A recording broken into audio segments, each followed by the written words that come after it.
It was just a few weeks ago, and I heard a woman speaking, and during the course of her talk, she mentioned the story in the New Testament of the widow's mite and how to give abundance from our poverty. And a thought struck me and I wrote it down. And it was that God asks us to give from nothing so that he can prove to us that there is no such thing as lack, that abundance is the reality. Because we are creative beings, and so we can always create more, especially in concert with God. And that has really been something that I have been working to integrate into myself and to live from that place of sufficiency, abundance, enough, and to spare.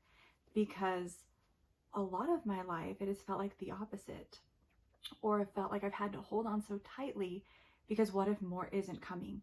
What if this is all that I've got? I really need to protect it and keep it to myself so I can make sure that I'm protected.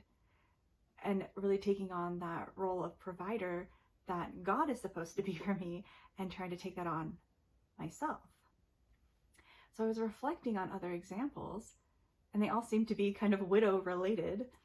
And one that came to mind was the story with Elijah and the widow, that she was collecting her last 2 sticks to make her final meal for her and her son.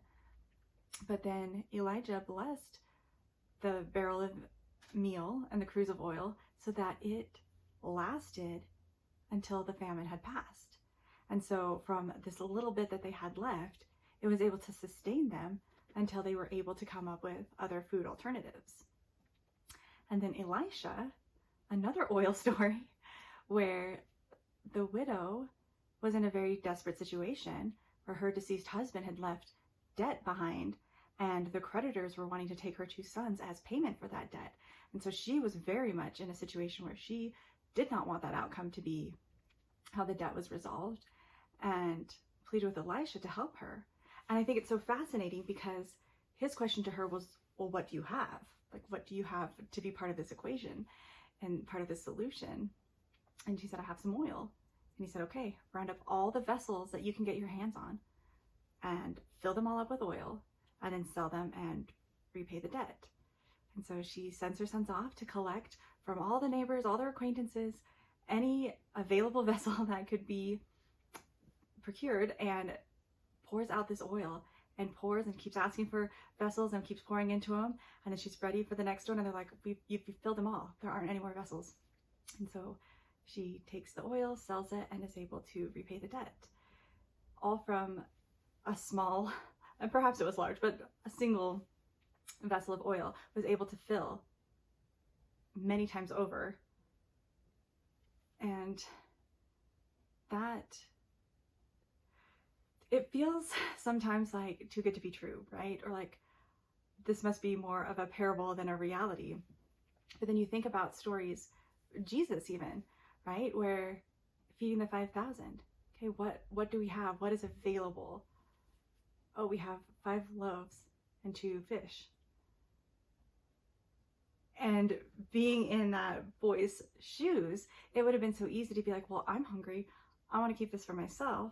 What is my tiny offering going to do? It won't even be a drop in the bucket compared to what is needed.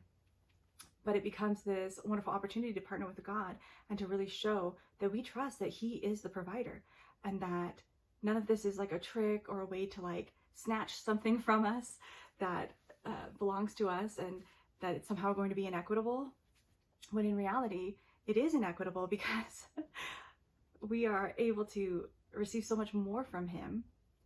And I don't want to say undeserving, because I know that's a phrase I hear a lot, and it really bothers me when people are like, oh, God is so good to us and we don't deserve it. And it's like, of course we deserve it. We're his children. Are you telling me your children don't deserve to be treated well and to be blessed and to be surprised with things they really love and want? Or be surprised with something they didn't even realize they wanted, but you knew that they would love it because you know them? Of course they deserve it, just like we deserve it. And I understand, like, we don't want to feel entitled or arrogant or like we're coming at it from a greedy or selfish place, but also to believe that we deserve it. Because I believe that when we believe that we deserve it, we're going to ask God sooner. It won't be the last 2 mites that we're throwing in. We'll have talked to him much sooner.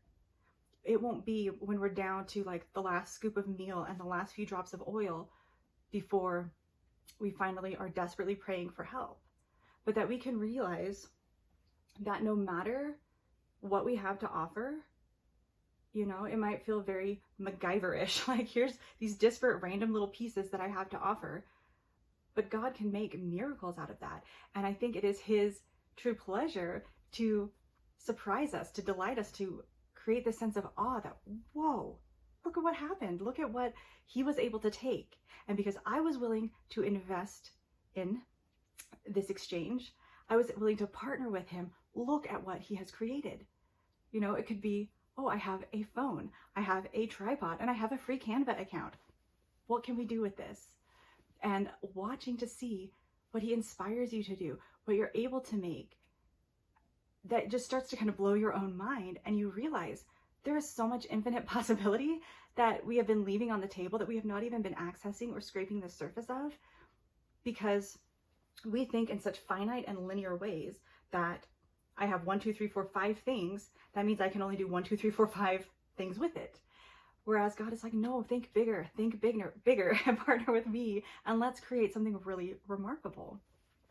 So that is something that I'm really trying to focus my attention on, and I invite you to as well, to bring all that you have to God and say, what can we do with this?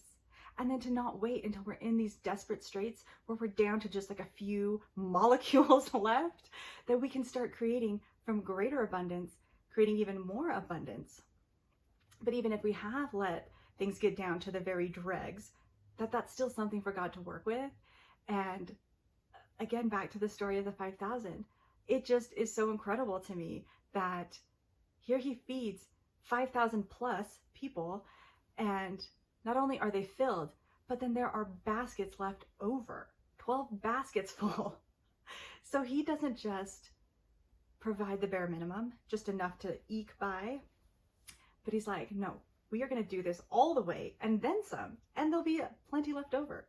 That's how abundant, that's how plentiful, that is how much he has to offer and how much we have to access if we will truly believe that and start giving our little mites, or giving before we're down to our last 2 mites, and see what is born of that.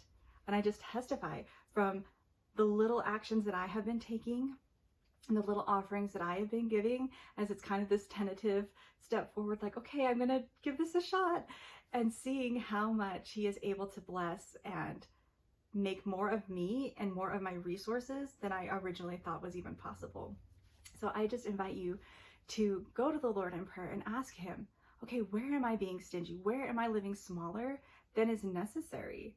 And what are the steps that I can take to open my heart, to soften my heart, to receive all the wonderful, beautiful things that you have already created for me and that you're going to allow me to co-create with you? And I just tell you that these things are true. I say this in the name of Jesus Christ.